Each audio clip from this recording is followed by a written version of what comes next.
You ever have one of those moments that completely changes your life, but you don't even realize it at the time? For me, that moment happened in a high school computer lab. One random click, one sound, and just like that, my whole creative path shifted. What up, fam? My name is samedi.noir. Now, if you saw my last video, you already know I've always been surrounded by music. But making it, that part wasn't even in the cards for me. This is my story on how I accidentally became a beat maker. Alright, so check it. I went to this magnet high school for art, design, fashion. They had all that stuff. Me, myself, I was in the graphic design program, officially called visual communication. But in my sophomore or junior year, they introduced something completely new, a video production program. They had cameras, editing, sound, the whole package. And I was hooked from the jump. And the instructor was mad cool too.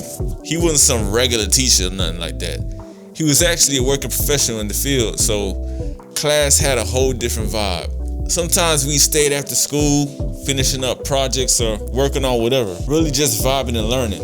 And then one day, I sat down at this one fat, colorful iMac. You know what I'm saying? The ones with the big bubble backs. And there was this weird looking program open on the screen. It had a grid with like a bunch of dots on it. I didn't know what it was at all, but you know, being my young curious self, I started clicking around, randomly filling in some dots. I noticed there was a little play button in the corner, and I hit it. Boom. Holy shit. Drums. I mean, real drums. So I'm sitting there like, wait, I can make beats on this thing? My mind was blown. I had no idea programs existed that allowed you to make beats on a computer. Cause until that day, I thought that process was just for beat machines like, say, the MPC or Korg Triton or something like that. But that was it, man. Needless to say, I didn't finish a lick of work that day. My class project did not get finished. I was so locked in. So I remember going home that night with the same energy. Just think about that sound. I could not get it out of my head. Now, my dad, he was always ahead of his time with tech. So we actually had a family PC in the dining room with one of those 56K dial-up modems. You know that sound. Yeah, that one. You couldn't even get on the internet if somebody was using the phone. So I got online that night and I went on a full-fledged Yahoo hunt. I was so locked in at the computer lab, I didn't even know what the name of the program was called for real. So I'm on Yahoo searching up stuff like drum machine for PC, beat programmer, make beats on computer. And yo, a few results actually popped up and I couldn't really believe it. People were actually making music on computers. My mind was blown. And one program caught my eye. And I didn't know if it was just the name or the user interface, but it definitely caught my attention. And that program was Fruity Loops. And back then it was like version 2 or something like that. It looked kind of like that grid I saw in class, so I went ahead and downloaded the demo. And the demo, it had one big catch. You could use most of the features and it was cool. You just couldn't save the project. So every time I made something, I had to finish the whole beat in one sitting and just export it to my hard drive. So if I made something, I liked it, and for some reason it crashed or I closed the program, I lost it forever. And it happened a couple times too. But I ain't really care though. I stayed up nights making complete beats. No structure, no rules, just pure curiosity. I had no clue about a 16-bar verse or an 8-bar hook, intros and outros. Man, I was just cooking.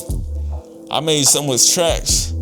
I burned a few to a CD so I could bring them to school the next day and let my homeboys hear them.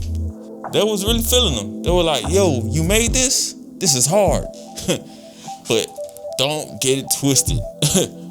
Those beats were straight cheeks. Absolute booty. But at the time, you couldn't tell me nothing. I thought I was for real. I thought that was hard. And so did my homies. And that's what I loved about it. It wasn't about being perfect or already having the knowledge. It was about that discovery, the curiosity, and that confirmation was exactly what I needed to stay on the path. That's really what started it all. That one random day in that computer lab on that first generation Mac. That's the moment that led to everything else. I ain't know it then, but that spark, that curiosity, that was the birth of samedi.noir. I always say, the best creative stories don't really start with a plan. They start with a feeling. Just following your curiosity, letting the art pull you in instead of forcing it. And that's exactly what happened to me. One day, I'm editing videos. Next thing I know, I'm making beats and Fruity Loops, and then burning CDs like I was about to change the whole landscape of music. It's wild to think that one random computer lab moment could change the entire direction of my life. So, yeah, that's how I fell into making beats. No plan, no mentor, just curiosity and a dial-up connection. And this is just the beginning.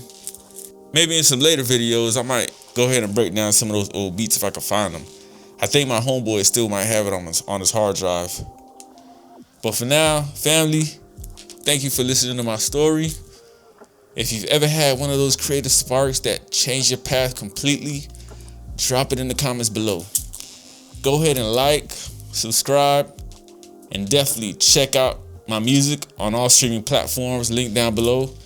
And be sure to check out my new EP, In Retrospect, on all streaming platforms. Yo, I appreciate y'all, family. Thank you. See y'all on the next one.